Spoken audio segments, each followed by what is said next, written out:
Good morning all of you dear friends. मैं Yogi sir आप सभी का स्वागत करता हूं अपने इस यूट्यूब चैनल जिसका नाम है अपना क्लासरूम। यह चैनल आप लोगों के लिए वैसे ही है जैसे एक मॉल होती है। एक मॉल में यानी कि सारे सामान मिलते हैं आपको, वैसे ही इस चैनल में आपको सारे सामान मिलेंगे, चाहे वो क्लास 9वीं की हो, क्लास 10वीं की हो, एनसीईआरटी की सारी वो पाठ्य पुस्तक का सार और साथ ही साथ उनके प्रश्नोत्तर जो कि मैं आप सभी को फ्री में उपलब्ध करवाऊंगा। आपका सिर्फ इतना काम है कि आप इस चैनल को लाइक कर लें और सब्सक्राइब कर लें, ताकि मैं जैसे ही इसमें कोई वीडियो डालूंगा तो आप तक पहुंच जाएगा। डियर स्टूडेंट, आप लोग मैट्रिक की परीक्षा देने वाले हैं और इस लॉकडाउन के समय में सारे विद्यालय बंद है। ऐसे में आपको पढ़ाई से लेकर समस्याएं उत्पन्न हो रही है। मैं उन समस्याओं को ध्यान में रखते हुए आप लोगों की सहायता के लिए इस चैनल का प्रारंभ किया हूँ। यह चैनल आप लोगों को वो सारी सुविधाएं देगी जो एक विद्यालय में आपको मिलती है। साथ ही साथ सारे विषयों का सार, सारे विषयों की समझ और कैसे प्रश्नों का उत्तर लिखे, इसकी समझ भी आपको मिल जाएगी। आपका सिर्फ इतना काम रहेगा कि इस चैनल को ज़्यादा से ज़्यादा लाइक और सब्सक्राइब कर लें और बेल आइकन को दबा दें। यूट्यूब चैनल का ये जो अभियान है मेरा, इसे सफल बनाएं और साथ ही साथ सभी को पहुंचाने का कष्ट करें। जो भी मित्र आपके अभी मैट्रिक की परीक्षा देंगे उनके लिए यह बहुत ही आवश्यक है। मैं आप सभी को अग्रिम शुभकामनाएं देता हूं कि आप अपने मैट्रिक की परीक्षा में अच्छे से अच्छे अंक लाएं और टॉपर बन के सामने आए। चलिए देर न करते हुए विषय को प्रारंभ किया जाए। चलिए आज मैंने जो टॉपिक उठाई है वो आपका क्लास 10 की जो पहला चैप्टर है, जो कि अभी झारखंड सरकार ने नए सिलेबस जो कटिंग किए हैं उसके बाद भी ये चैप्टर को शामिल रखा है। इस चैप्टर के बारे में हम चर्चा करेंगे। फिर इसके नेक्स्ट वीडियोज में आपको मिल जाएंगे इसके प्रश्नों के उत्तर, यानी कि आप यहाँ से प्रश्नों के उत्तर आराम से लिख सकते हैं। चलिए देर न करते हुए प्रारंभ करता हूँ। यूरोप में राष्ट्रवाद का उदय। आपको मैंने बताया ना कि ये चैनल उस मॉल की भांति है जहां आपको सारे चीजें मिलेंगे, साबुन से लेके कपड़े तक, सारे कुछ आपको एक ही छत के नीचे मिल जाएंगे। चलिए चर्चा करते हैं यूरोप में राष्ट्रवाद के उदय के संबंध में। देखिए 1848 में एक फ्रांसीसी कलाकार थे जिनका नाम था फ्रेडरिक शारियो। उन्होंने 4 चित्र का एक श्रृंखला बनाई थी। उसमें से उसने एक सपनों का संसार का रचना किया था जिसे जनतांत्रिक और सामाजिक गणतंत्रों से मिलकर बना था।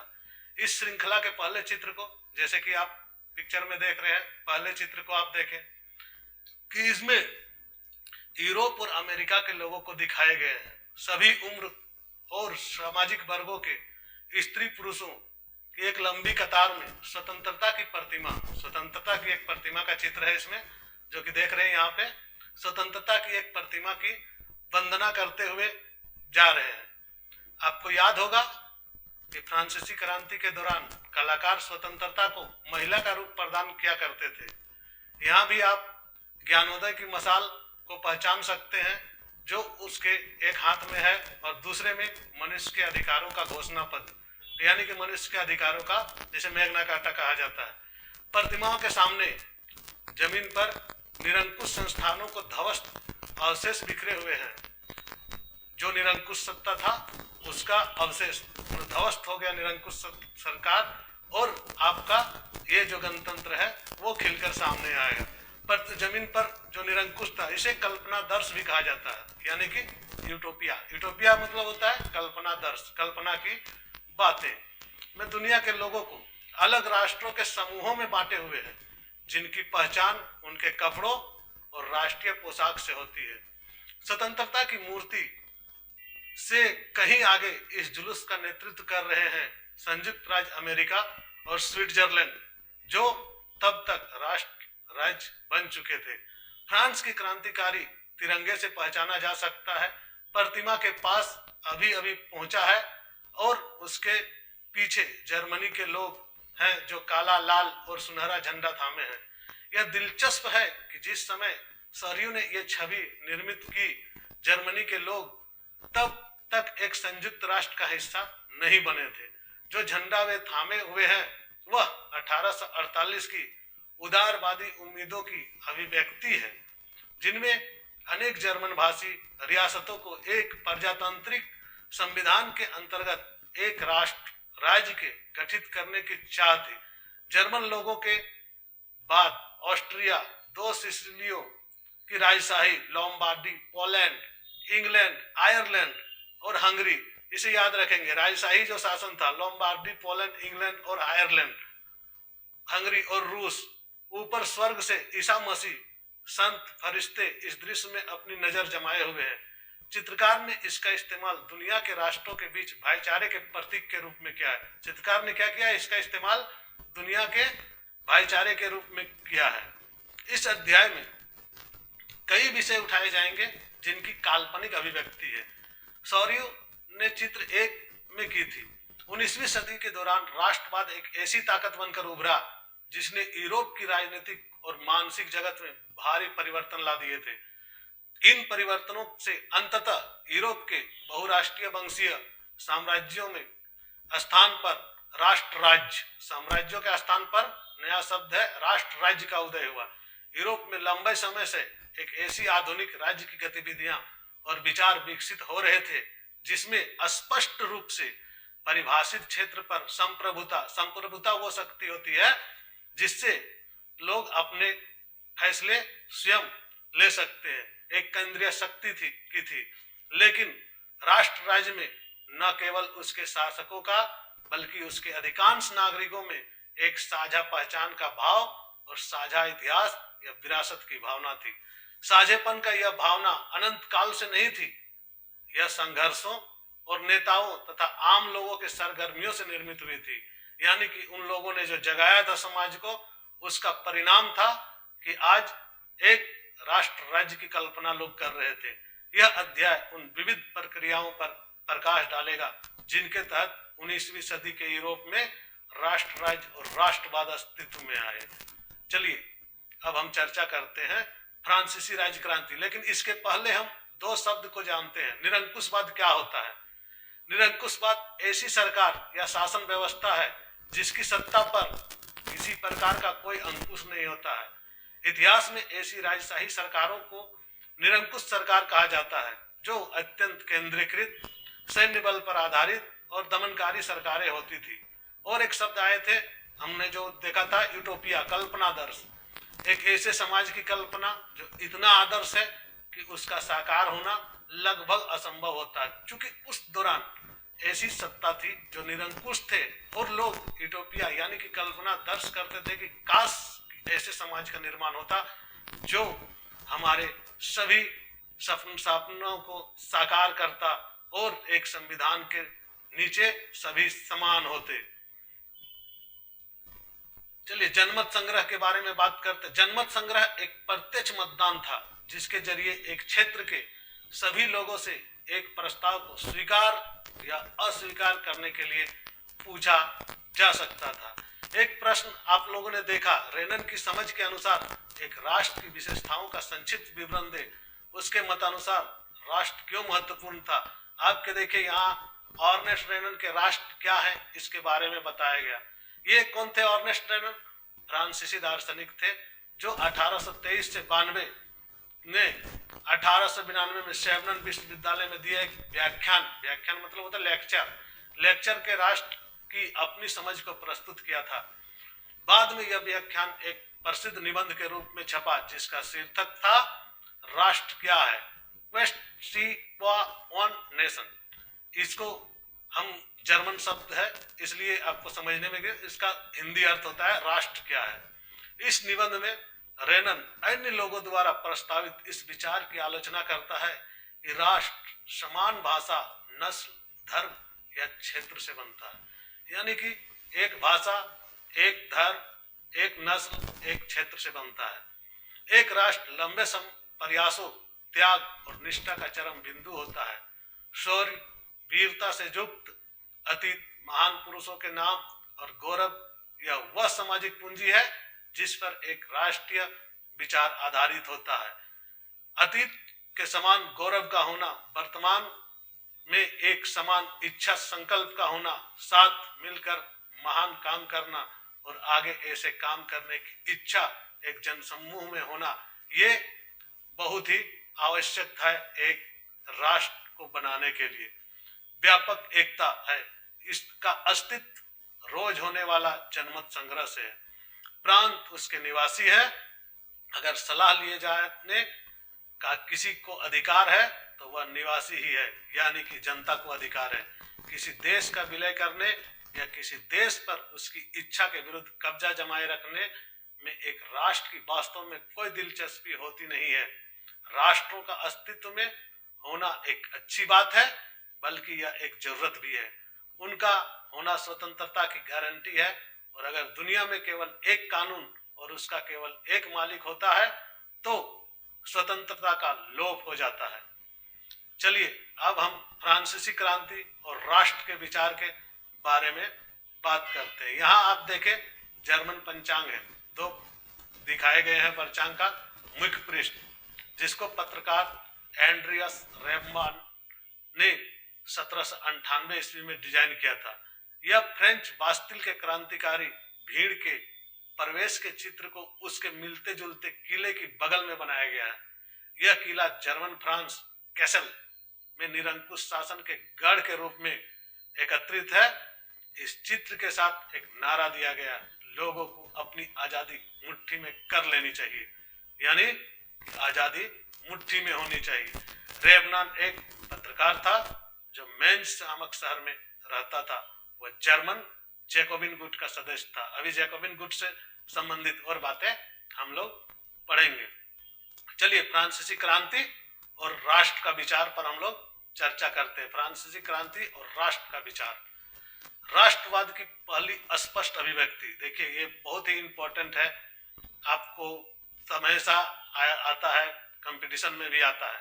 राष्ट्रवाद की पहली स्पष्ट अभिव्यक्ति 1789 के फ्रांसीसी क्रांति में देखने को मिला था, यानी कि 1789 की फ्रांसीसी क्रांति राष्ट्रवाद की पहली क्रांति होगा। आपको याद होगा 1789 के फ्रांस एक ऐसा राज्य था जिसका संपूर्ण भूभाग पर एक निरंकुश राजा का आधिपत्य था।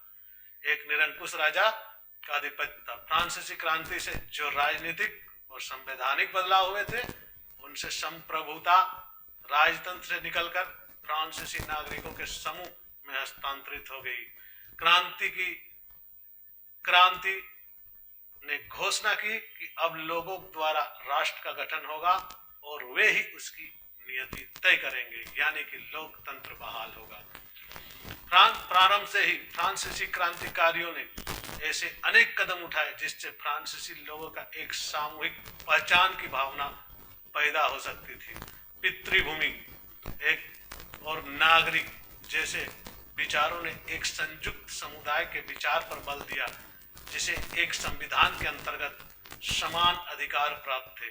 अतः एक नया फ्रांसीसी झंडा तिरंगा 3 रंगों का चुना गया, जिससे पहले के राजध्वज की जगह ले ली, यानी कि राजा का जो झंडा था उसके जगह में अब तिरंगा झंडा हो गया। स्टेटस जनरल का चुनाव सक्रिय नागरिकों के समूह द्वारा किया जाने लगा और उसका नाम बदलकर क्या कर दिया, नेशनल असेंबली कर दिया गया। नेशनल असेंबली कर दिया गया। नई स्तुतियां रची गई, शपथें ली गई, शहीदों का गुणगान हुआ और यह सब राष्ट्र के नाम पर हुआ। एक केंद्रीय प्रशासनिक व्यवस्था लागू की गई, यानी कि अब एक व्यवस्था सभी लोगों के लिए, जिसके अपने भूभाग में रहने वाले सभी नागरिकों के लिए समान कानून बनाए गए। पहले क्या थे, पादरियों के लिए अलग कानून, राजा के लिए अलग कानून। अब का जमींदारों के लिए अलग कानून नहीं, अब क्या हो गया, सभी के लिए एक कानून बनाएंगे। आंतरिक आयात निर्यात शुल्क समाप्त कर दिए, जो जबरदस्ती का टैक्स लगाया गया था उसे समाप्त कर दिए गए। भार तथा नापने की एक समान व्यवस्था की गई, सभी प्रकार के वजन तराजू जिसको बोलते हैं, नाप तोल की एक तरह का व्यवस्था की गई। बोलियों को हतोत्साहित किया गया, जो क्षेत्रीय बोलियां था उसे खत्म कर दिया गया। पेरिस में फ्रेंच जैसी बोली और लिखी जाती थी, वही राष्ट्र की साझा बना, यानी कि राष्ट्र एक भाषा एक। भारत में भी इसकी मांग होती रही है समय समय पर। क्रांतिकारियों ने यह भी घोषणा की कि फ्रांसीसी राष्ट्र का यह भाग्य और लक्ष्य था कि वह यूरोप के लोगों को निरंकुश शासकों से मुक्त कराए। दूसरे शब्दों में, फ्रांस यूरोप के अन्य राज्यों को राष्ट्रों के गठित होने में मदद देगा। जब फ्रांस की घटनाओं की खबर यूरोप के विभिन्न शहरों में पहुंची तो छात्र तथा शिक्षित मध्य वर्ग के अन्य सदस्य जो जैकोबिन क्लबों की स्थापना करने लगे और उनकी गतिविधियों और अभियानों ने उस फ्रेंच सेनाओं के लिए रास्ता तैयार किया।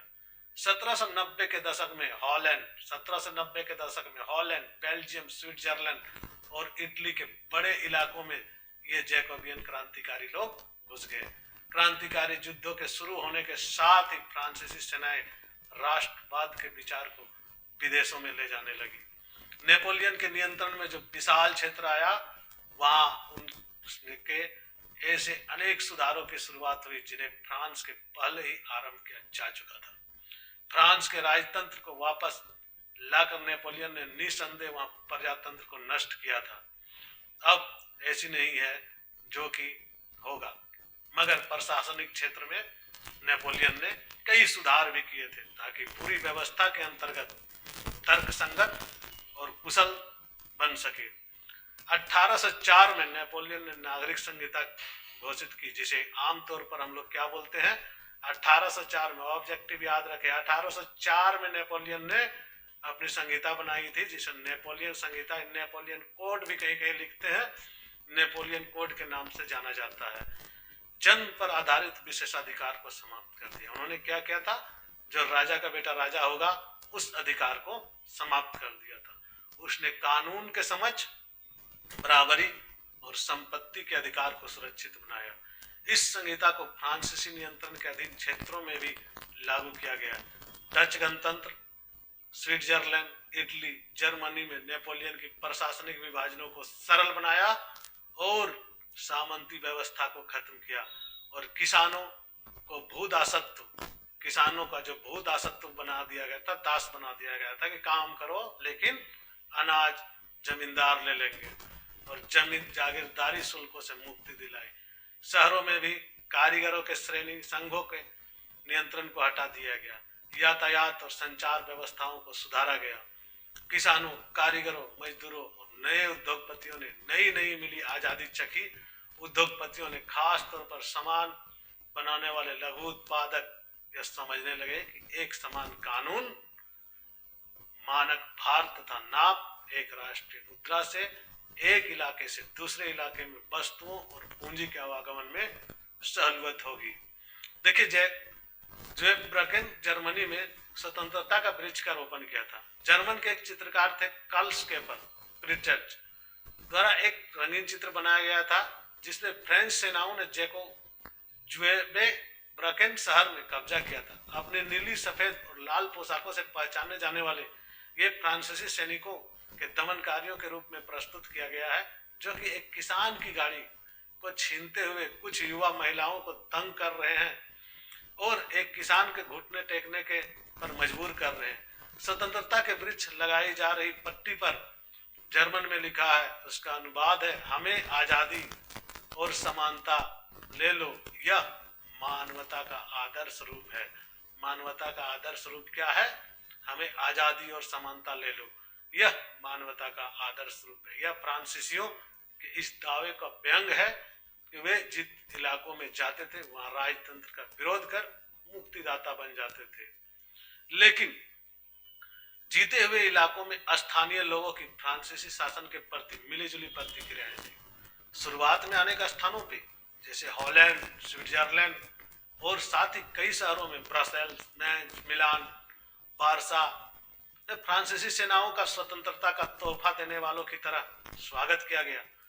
मगर यह शुरुआती उत्साह शीघ्र ही दुश्मनी में बदल गया जब यह साफ होने लगा कि नई प्रशासनिक व्यवस्था राजनीतिक स्वतंत्रता के अनुरूप नहीं है।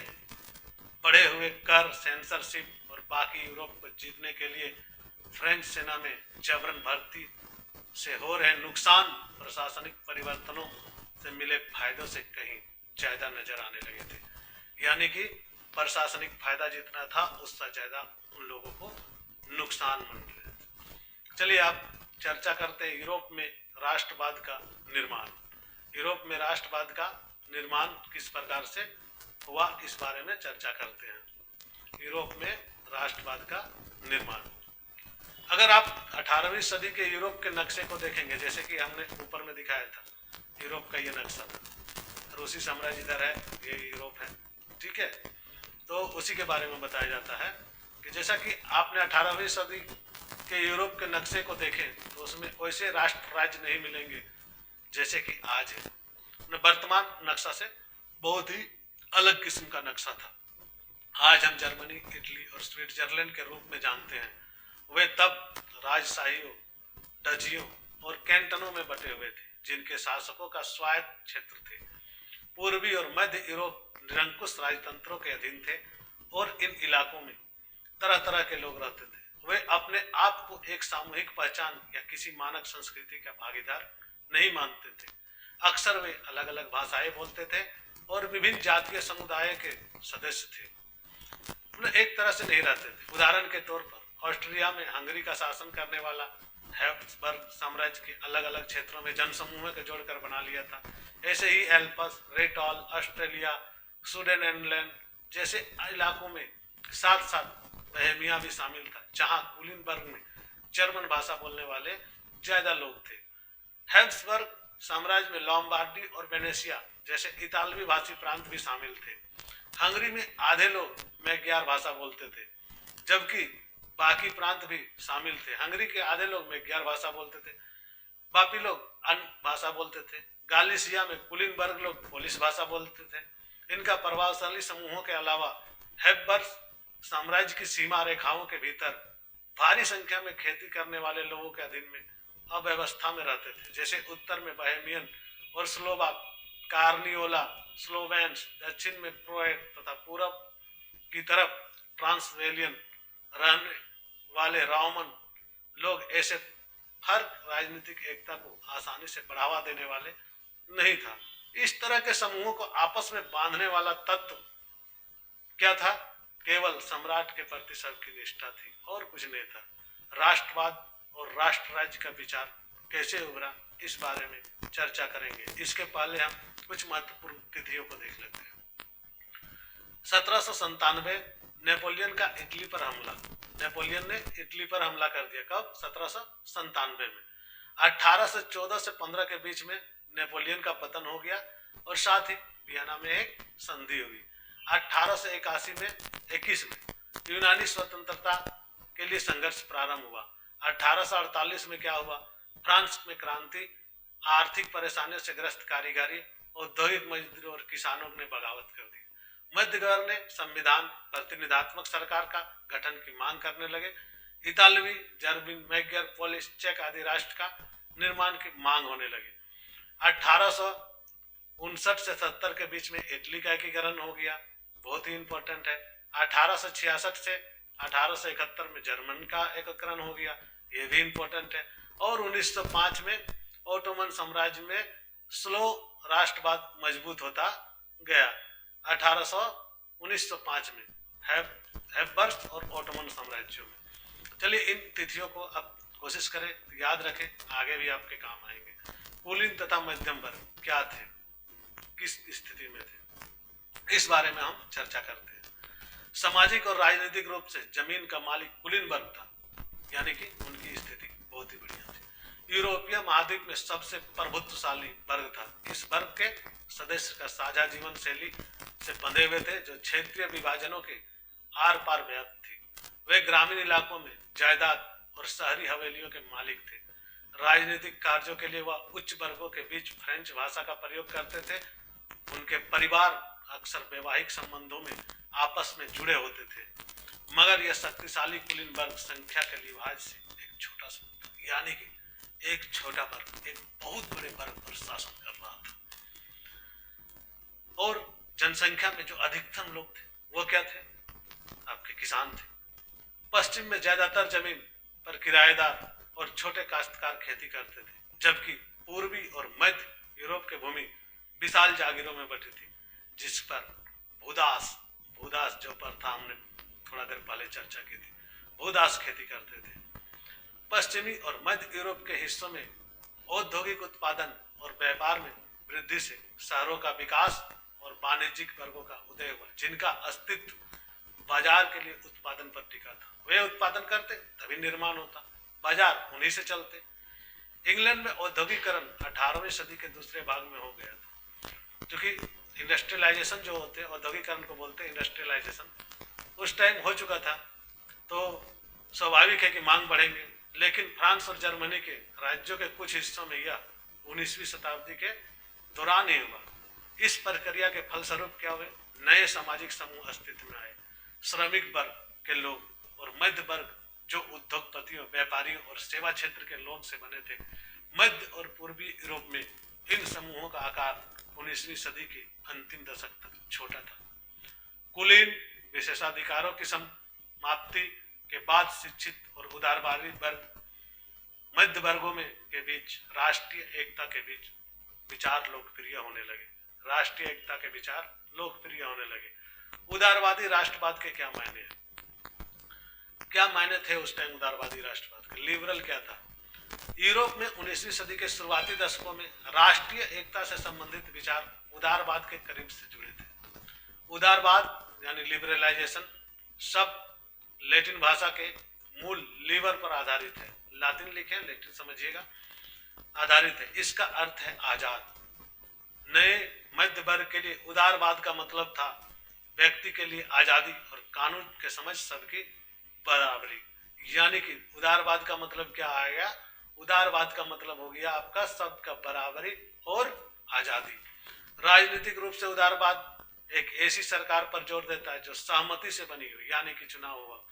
फ्रांसीसी क्रांति के बाद वे उदारवाद निरंकुश शासक और पादरी वर्ग के विशेषाधिकारों की समाप्ति चाहते थे और संविधान तथा संसदीय प्रतिनिधि सरकार के पक्षधर थे। 19वीं सदी के उदारवादी निजी संपत्ति के स्वामित्व की अनिवार्यता पर भी बल देते थे, लेकिन यह जरूरी नहीं था कि कानून के समझ बराबरी का विचार हो। बराबरी का विचार सबके लिए मताधिकार के पक्ष में था। आप याद करें कि क्रांतिकारी फ्रांस उदारवाद प्रजातंत्र का राजनीतिक प्रयोग था और वहां मत देने और चुने जाने का अधिकार केवल संपत्तिवान पुरुषों को ही हासिल था। संपत्ति विहीन लोग, महिलाएं राजनीतिक अधिकारों से वंचित थे।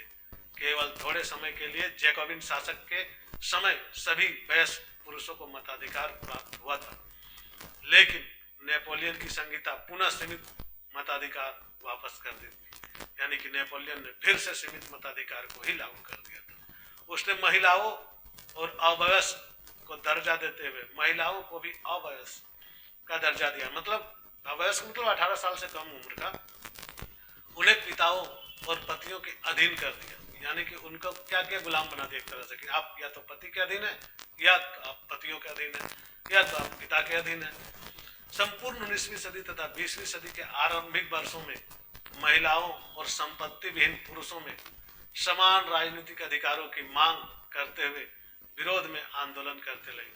आर्थिक क्षेत्र में उदारवाद, बाजारों की मुक्ति और चीजों तथा पूंजी के आवागमन पर राय द्वारा लगाए गए नियंत्रणों को खत्म करने के पक्ष में था।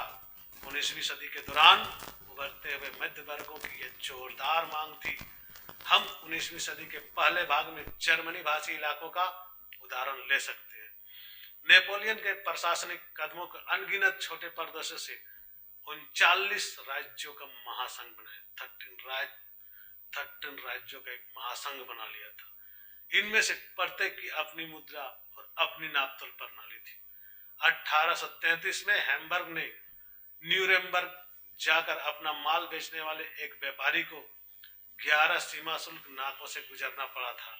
यानी कि वहां व्यापार करने जाने के लिए 11 सीमा शुल्क, मतलब टोल टैक्स जिसको बोलते हैं हम लोग, रोड में पार होते तो देते हैं उस टाइप का, और हर बार लगभग 5% सीमा शुल्क देना पड़ता था। 5% सीमा शुल्क लग जाता था। शुल्क अक्सर वस्तुओं के वजन या आकार के अनुसार लगाए जाते थे। चूंकि हर क्षेत्र की अपनी नापतोल व्यवस्था थी, अतः हिसाब लगाने के समय लगता था। मसलन कपड़े का नापने का पैमाना, जिसको एले कहते थे, कपड़े नापने का पैमाना को क्या कहा जाता था? एले था, जिसकी लंबाई जगह बदलने पर बढ़ती भी थी और जगह बदलने पर घट भी जाती थी। और 1 एल कपड़ा फ्रैंकफर्ट में खरीदा जाता तो उसका नाप अगर 54.7 सेंटीमीटर मिलता तो मेंज में उसका नाप बढ़ के हो जाता 55.1 सेंटीमीटर, और न्यूरेमबर्ग में वह 65.6 सेंटीमीटर, और फ्राइबर्ग में फिर यह 53.5 सेंटीमीटर हो जाता।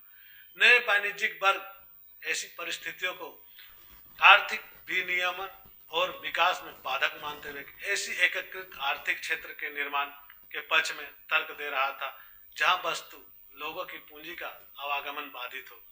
1834 में पर्सा की पहल पर एक शुल्क संघ जिसका नाम था जोलबेराइन को स्थापित किया गया, जिसमें अधिकांश जर्मन राज्य शामिल हो गए।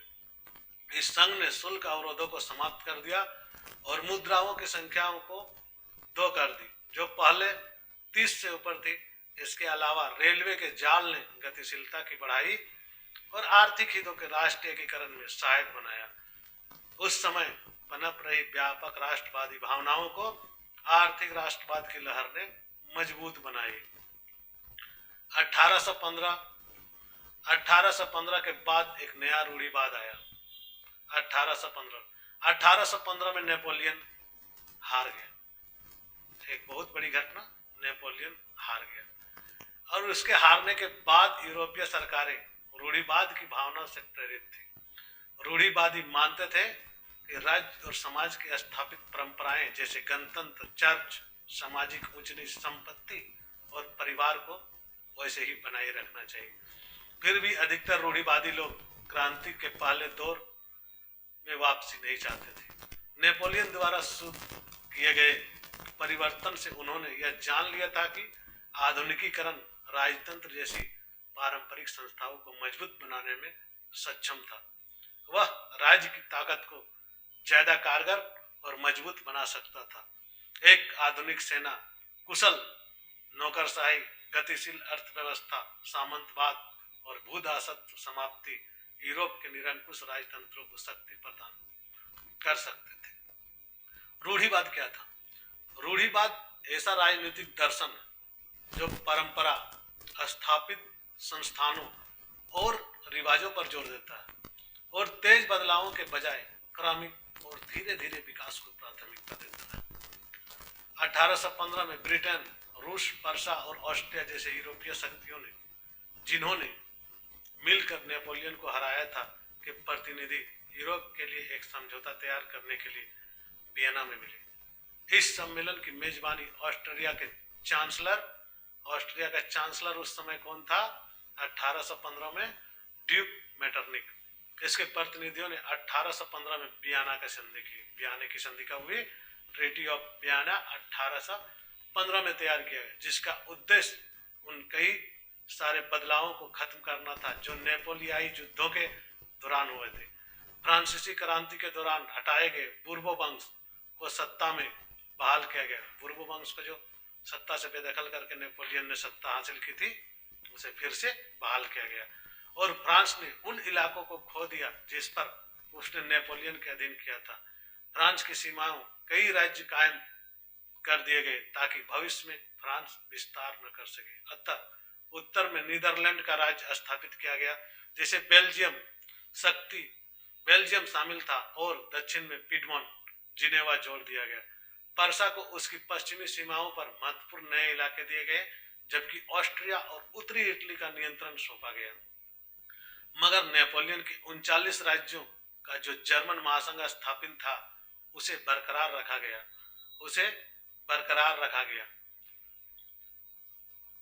पूर्व में रूस की पोलैंड की एक हिस्सा दिया गया, जबकि पर्सा के सेक्शनी का एक हिस्सा प्रदान किया गया। इस सब का मुख्य उद्देश्य उन राजतंत्रों की बहाली था जिन्हें नेपोलियन ने बर्खास्त कर दिया था। साथ ही यूरोप में एक नई रूढ़िवादी व्यवस्था कायम करने का लक्ष्य भी था। 1815 में स्थापित रूढ़िवादी व्यवस्थाएं क्या थी? निरंकुश। वे आलोचना और असहमति बर्दाश्त नहीं करती थी और उन्होंने उन गतिविधियों को दबाना चाहा जो निरंकुश सरकारों की वैधता पर सवाल उठाती थी।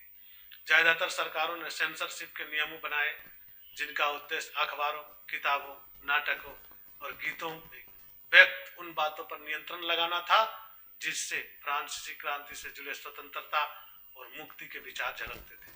लेकिन फिर भी फ्रांसीसी क्रांति की स्मृति उदारवादियों को लगातार प्रेरित कर रही थी। नई रूढ़िवादी व्यवस्था के आलोचक उदारवादी राष्ट्रवादियों द्वारा उठाया गया एक मुख्य मुद्दा प्रेस की आजादी थी। क्रांतिकारी 1815 के बाद के वर्षों में दमन के भय ने अनेक उदारवादी राष्ट्रवादियों को भूमिगत कर दिया, परंतु सारे यूरोपीय राज्यों में क्रांतिकारियों को प्रशिक्षण देने और विचारों का प्रचार करने के लिए गुप्त संगठन उभरा है, यानी कि सामने से नहीं करने दीजिएगा, छुप के करेंगे। उस समय क्रांतिकारी होने का मतलब था राजतंत्रीय व्यवस्थाओं का, राजा का विरोध करना। राजा का विरोध करना बहुत ही खतरनाक होता था, जो वियना कांग्रेस के बाद स्थापित हुआ था।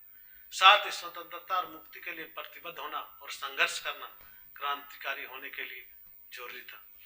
ज्यादातर क्रांतिकारी राज्यों का स्थापना को आजादी के इस संघर्ष के अनिवार्य हिस्सा मानते थे। ऐसा ही वह व्यक्ति था इटली के क्रांतिकारी जिसे ज्यूसेप मेजनी कहते हैं। उनका जन्म 1807 में जनेवा में हुआ था।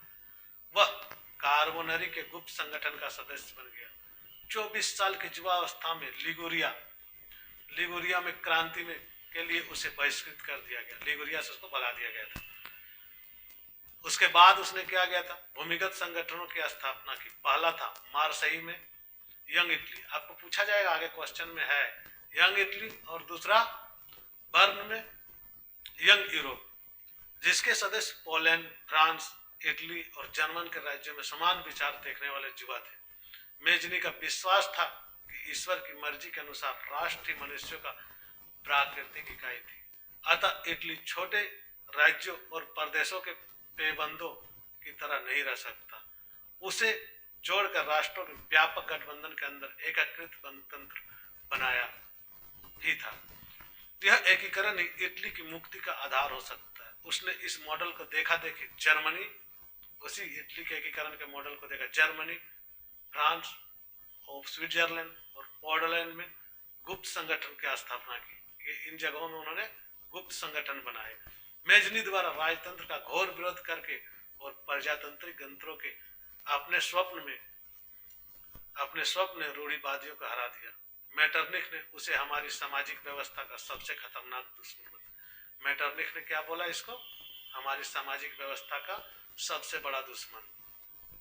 क्रांतियों का युग। अब देखते हैं 1830 से 1848 के बीच जैसे जैसे रूढ़िवादी व्यवस्थाओं ने अपनी ताकत को और मजबूत बनाने की कोशिश की, यूरोप में अनेक क्षेत्रों में उदारवाद और राष्ट्रवाद को क्रांति के जोड़कर देखा जाने लगा। इटली और जर्मनी के राज्य, ओटोमन साम्राज्य के सूबे, आयरलैंड और पोलैंड ऐसे ही कुछ क्षेत्र थे। इन क्रांतियों का नेतृत्व उदारवादी राष्ट्रवादियों ने किया, जो शिक्षित मध्यम वर्गीय विशिष्ट लोग थे। इसमें प्रोफेसर, स्कूल के शिक्षक, कलर, वाणिज्य व्यापार में लगे हुए मध्य वर्गों के लोग थे। प्रथम विद्रोह फ्रांस में जो प्रथम विद्रोह हुआ 1830 में हुआ था, जिसमें बोर्बो राजा, जिन्हें 1815 के बाद हुई रूढ़िवादी प्रतिक्रिया के दौरान सत्ता में बहाल किया गया था, उन्हें अब उदारवादी क्रांतिकारियों ने उखाड़ फेंका था। उनकी जगह एक संवैधानिक राजतंत्र स्थापित किया गया, जिसका अध्यक्ष लुई फिलिप था। मेटरनिख ने एक बार यह टिप्पणी की थी कि जब फ्रांस छींकता है तो बाकी यूरोप को सर्दी जुकाम हो जाता है। जुलाई क्रांति से ब्रसेल्स में भी विद्रोह भड़क उठा, यानी कि उसी क्रांति की छींक यहाँ भी चली आई। फलस्वरूप United Kingdom of the Netherland से अलग हो गया। एक घटना जिसने पूरे यूरोप के शिक्षित अभिजात वर्ग में राष्ट्रीय भावनाओं का संचार किया, यह थी यूनान का स्वतंत्रता संग्राम। 15वीं सदी में यूनान का स्वतंत्रता संग्राम कब हुआ था? 15वीं सदी में। 15वीं सदी में यूनान का ओटोमन साम्राज्य का हिस्सा था। ओटोमन साम्राज्य यूरोप में क्रांतिकारी राष्ट्रवाद की प्रगति में यूनानियों का आजादी के लिए संघर्ष 1821 में आरंभ हो गया। यूनान ने राष्ट्रवादियों को निर्वसन में रह रहे यूनानियों के साथ पश्चिमी यूरोप के अनेक लोगों का भी समर्थन मिला, जो प्राचीन यूनानी संस्कृति हेलेनिज्म के प्रति सहानुभूति रखते थे। कवियों, कलाकारों यूनान को यूरोपीय सभ्यता का पालना बताकर प्रशंसा करते थे। एक मुस्लिम साम्राज्य के विरुद्ध यूनान के संघर्ष के लिए जनमत जुटाया। अंग्रेज कवि लॉर्ड बायरन ने धन इकट्ठा किया और बाद में युद्ध लड़ने भी गए, जहां 1924 में बुखार से उनकी मृत्यु हो गई। अंततः 1832 में कुस्तुनतुनिया की संधि ने यूनान को एक स्वतंत्र राष्ट्र की मान्यता दी। रूमानी कल्पना और राष्ट्रीय भावना। राष्ट्रवाद की विकास केवल युद्धों और क्षेत्रीय विस्तार से नहीं हुआ। राष्ट्र के विचार के निर्माण में संस्कृति ने एक अहम भूमिका निभाई। कला, कहानियां, किस्से और संगीत ने राष्ट्रवादी भावनाओं गढ़ने और व्यक्त करने में सहयोग दिया। आइए हम रूमानीवाद को देखें, जो एक ऐसा सांस्कृतिक आंदोलन था जो एक खास तरह की राष्ट्रीय भावना को विकास करना चाहता था। आमतौर पर रूमानी कलाकारों में और कवियों ने तर्क वितर्क और विज्ञान के महिमा मंडन की आलोचना की और उसकी जगह भावनाओं, अंतर्दृष्टि और रहस्यवादी भावनाओं पर जोर दिया। उनका प्रयास था कि एक साझा सामूहिक विरासत की अनुभूति हो और एक साझा सांस्कृतिक अतीत को राष्ट्र का आधार बनाया जाए।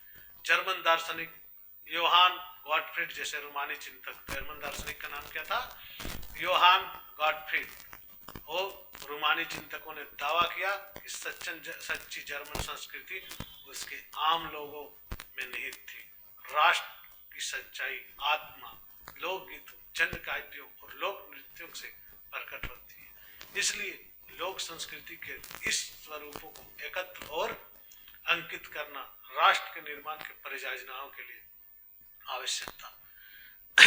स्थानीय बोलियों पर बल और स्थानीय लोक साहित्य को एकत्र करने का उद्देश्य केवल प्राचीन राष्ट्रीय भावना को वापस लाना नहीं था, बल्कि आधुनिक राष्ट्रीय संदेश को ज्यादा लोगों तक पहुंचाना था, जिनमें से अधिकांश निरक्षर थे। यह खास तौर पर पोलैंड पर लागू होता है, जिसका 18वीं सदी के अंत में रूस, पर्सा और ऑस्ट्रिया जैसे बड़ी शक्तियों ने विभाजन कर दिया था। यद्यपि पोलैंड अब स्वतंत्र भूक्षेत्र नहीं था, किंतु संगीत और भाषा के जरिए राष्ट्रीय भावना जीवित रखी। मसलन कैरोल कुरपिस्की ने राष्ट्रीय संघर्ष का अपने ओपेरा और संगीत के गुणगान किया और प्रोलेनेस और माजूरका जैसे लोक नृत्यों को राष्ट्रीय प्रतीकों में बदल दिया। भाषा ने भी राष्ट्रीय भावनाओं के विकास में एक महत्वपूर्ण भूमिका निभाई और रूसी कब्जे के बाद भी पोलिश भाषा को स्कूलों में बलपूर्वक हटाकर रूसी भाषा के जगह जबरन लादा गया। आखिरकार 1831 में रूस के विरुद्ध एक सशस्त्र राष्ट्रवादी विद्रोह के लिए भाषा को हथियार बनाया गया। चर्च के आयोजनों में संपूर्ण धार्मिक शिक्षा में पोलिश का इस्तेमाल हुआ। इसका नतीजा यह हुआ कि बड़ी संख्या में पादरियों और बिशपों को जेल में डाल दिया गया। रूसी अधिकारियों ने उन्हें सजा देते हुए साइबेरिया भेज दिया, क्योंकि उन्होंने रूसी भाषा का प्रचार करने से इनकार कर दिया था। पोलिश भाषा रूसी प्रभुत्व के विरुद्ध संघर्ष के प्रतीक के रूप में देखी जाने लगी। भूख और कठिनाइयों और जन विद्रोह। 1830 का दशक यूरोप में भारी कठिनाइयों का था। 19वीं सदी के प्रथम भाग में यूरोप में जनसंख्या में जबरदस्त वृद्धि हुई। ज्यादातर देशों में नौकरी ढूंढने वालों की तादाद उपलब्ध रोजगार से अधिक थी। ग्रामीण क्षेत्रों के अतिरिक्त आबादी शहर जाकर भीड़ से भरी गरीब बस्तियों में रहने लगी। नगरों के लघु उत्पादकों को अक्सर इंग्लैंड से आयातित मशीनों से बने सस्ते कपड़े से कड़ी प्रतिस्पर्धा का सामना करना पड़ने लगा। इंग्लैंड में औद्योगिकरण हो चुका था। उसका जो उत्पादन था उच्च था। महाद्वीप को यह प्रतिस्पर्धा कपड़ा उद्योग में ज्यादा झेलनी पड़ रही थी, क्योंकि उसका उत्पादन मुख्यतः घरों और छोटे कारखानों यानी कि लघु उद्योगों में होता था और केवल आंशिक रूप से ही पहले मशीनों में बनता था। यूरोप में के उन इलाकों में जहां कुलीनबर्ग अभी भी सत्ता में था, कृषक सामंती शुल्कों और जिम्मेदारियों की बोझ तले दबे थे। खाने पीने की चीजों की मूल्य बढ़ रही थी। किसी वर्ष फसल के खराब होने से शहर और गांव में व्यापक गरीबी फैल जाती। 1848 ऐसा ही एक वर्ष था। खाने पीने की कमी और व्यापक बेरोजगारी से पेरिस के लोग सड़कों पर उतर आए। जगह जगह अवरोध लगाए गए और लुई फिलिप को भागने पर मजबूर किया गया। राष्ट्रीय सभा ने एक गणतंत्र की घोषणा करते हुए 21 वर्ष से ऊपर के सभी वयस्क पुरुषों को मताधिकार प्रदान किया गया और काम के अधिकार की गारंटी दी गई। जैसे अभी रोजगार गारंटी अधिनियम, महात्मा गांधी रोजगार गारंटी मनरेगा जिसको बोलते हैं। रोजगार उपलब्ध कराने के लिए राष्ट्रीय कारखाने स्थापित किए गए। इससे पहले 1845 में सिसिलिया में बुनकरों ने उन ठेकेदारों के खिलाफ विद्रोह कर दिया था जो उन्हें कच्चा माल देकर निर्मित कपड़ा लेते थे, परंतु दाम बहुत कम थे। पत्रकार विल्हेम बोल ने सिलेसिया के एक गांव की घटनाएं इस प्रकार बयान की है। इस गांव में 18,000 आबादी वाले सूती कपड़ा बुनने का व्यवसाय सबसे व्यापक है। श्रमिकों की हालत खस्ता है। काम के लिए बेताब लोगों का फायदा उठाकर ठेकेदार दबाव बना रहे हैं और माल की कीमतें गिरा दे रहे हैं। 4 जून की दोपहर 2 बजे बुनकरों की एक भीड़ अपने घरों से निकली और 2 कतारों में चलते हुए ठेकेदार की कोठी पहुंची। वे ज्यादा मजदूरी की मांग कर रहे थे। उनके साथ कभी घृणा का व्यवहार किया गया तो कभी धमकियां दी गई। इसके बाद यह भीड़ घर में जबरदस्ती घुस गई और चमचमाती खिड़कियां, फर्नीचर और चीनी मिट्टी के बने फर्निश और चीजों को तोड़ने लगे। कपड़े के भंडार को लूटकर उसे तार तार कर दिए। ठेकेदार अपने परिवार के साथ पड़ोस के गांव भाग गया। हालांकि ऐसे व्यक्ति का उस गांव में भी शरण देने से इनकार कर दिया। वह 24 घंटे बाद सेना को बुलाकर उसकी मदद से लौटा। इसके बाद जो टकराव हुआ उसमें 11 बुनकरों को गोली मार दी गई थी। उदारवादियों की क्रांति। चलिए 1848 में हुई उदारवादियों की क्रांति पर चर्चा करते हैं। 1848 में जब अनेक यूरोपीय देशों में गरीबी, बेरोजगारी और भूखमरी से ग्रस्त किसान मजदूर विद्रोह कर रहे थे, तब उसके समानांतर पढ़े लिखे मध्य वर्गों में एक क्रांति भी हो रही थी। फरवरी 1848 की घटना से राजा को गद्दी छोड़नी पड़ी थी और गणतंत्र की घोषणा की गई थी। सभी पुरुषों के सार्वत्रिक मताधिकार का अधिकार था। यूरोप के अन्य भागों में जहां अभी तक ऑस्ट्रो हंगेरियन साम्राज्य अस्तित्व में था, वहां उदारवादी मध्य वर्गों के स्त्री पुरुषों ने संविधान की मांग को राष्ट्रीय एकीकरण की मांग से जोड़ दिया था। उन्होंने बढ़ते जन असंतोष का फायदा उठाया और एक राष्ट्र की निर्माण की मांगों को आगे बढ़ाया। यह राष्ट्र राज्य, संविधान, प्रेस की स्वतंत्रता और संगठन बनाने की आजादी जैसे संसदीय सिद्धांतों पर आधारित था। जर्मन इलाकों में बड़ी संख्या में राजनीतिक संगठनों ने फ्रैंकफर्ट शहर में मिलकर एक सर्व जर्मन नेशनल असेंबली के पक्ष में मतदान करने का फैसला लिया था। 18 मई 1848 को 831 इंपॉर्टेंट डेट याद रखेंगे आप लोग। 18 मई 1848 को फ्रैंकफर्ट संसद में स्थान ग्रहण किया। क्या था? 18 मई 1848 को 831 निर्वाचित प्रतिनिधियों ने एक सदे धजे जुलूस में जाकर फ्रैंकफर्ट के संसद में अपना स्थान ग्रहण किया। यह संसद कहाँ स्थापित था? सेंट पॉल चर्च में आयोजित हुआ था। उन्होंने एक जर्मन राष्ट्र के लिए एक संविधान प्रारूप तैयार किया। इस राष्ट्र की अध्यक्षता एक ऐसे राजा को सौंपा गया, ऐसे राजा को सौंपी गई जिसे संसद के अधीन रहना था। जब प्रतिनिधियों ने पर्सा के राजा फ्रेडरिक विल्हेम चतुर्थ को ताज पहनाने की पेशकश की तो उसने अस्वीकार कर दिया। साथ ही निर्वाचित सभा का विरोधी भी थे। जहां कुलीनबर्ग और सेना का विरोध बढ़ गया, वहीं सांसद और सामाजिक आधार कमजोर हो गए। संसद ने मध्य वर्गों का प्रभाव अधिक था, जिन्होंने मजदूरों और कामगारों की मांगों का विरोध किया था, जिससे इसके समर्थन खो बैठे और अंत में सैनिकों को बुलाया गया और असेंबली भंग होने को मजबूर हो गई। उदारवादी आंदोलन के अंदर महिलाओं को राजनीतिक अधिकार प्रदान करने का मुद्दा विवादास्पद रहा था। हालांकि आंदोलन में वर्षों से बड़ी संख्या में महिलाएं सक्रिय रूप से भाग ले रही थी। महिलाओं ने अपने राजनीतिक संगठन स्थापित किए, अखबार शुरू किए और राजनीतिक बैठकों और प्रदर्शनों में शिरकत करने लगे। इसके बावजूद उन्हें असेंबली के चुनाव के दौरान मताधिकार से वंचित रखा गया। जब सेंट पॉल चर्च के फ्रैंकफर्ट संसद, ये है फ्रैंकफर्ट का संसद, की सभा आयोजित की गई, तब महिलाओं को केवल प्रेक्षकों की हैसियत से दर्शक दीर्घा में खड़े होने दिया, यानी कि सिर्फ देख सकते, कुछ बोल नहीं सकते। हालांकि रूढ़िवादी ताकतें 1848 के उदारवादी आंदोलन को दबा पाने में कामयाब हुई, क्योंकि वे पुरानी व्यवस्था बहाल नहीं कर पाए। राजाओं को यह समझ में आना शुरू हो गया था कि उदारवादी राष्ट्रवादी क्रांतिकारियों को रियायतें देकर ही क्रांति का दमन चक्र को समाप्त किया जा सकता है। अतः 1848 के बाद के वर्षों मध्य और पूर्वी यूरोप की निरंकुश राजशाहियों ने उन परिवर्तनों को आरंभ किया जो पश्चिमी यूरोप में 1815 से पहले हो चुके थे। इस प्रकार हैब्सबर्ग के अधिकार वाले क्षेत्रों और रूस में भू दासत्व और बंधुआ मजदूरी समाप्त कर दी गई। हैब्सबर्ग शासकों ने हंगरी के लोगों को ज्यादा स्वायत्तता प्रदान की, हालांकि इससे निरंकुश मैग्यारों के प्रभुत्व का रास्ता भी साफ हो गया। जर्मनी और इटली का निर्माण। जर्मनी एक सेना राष्ट्र निर्माता हो सकती है? क्वेश्चन है।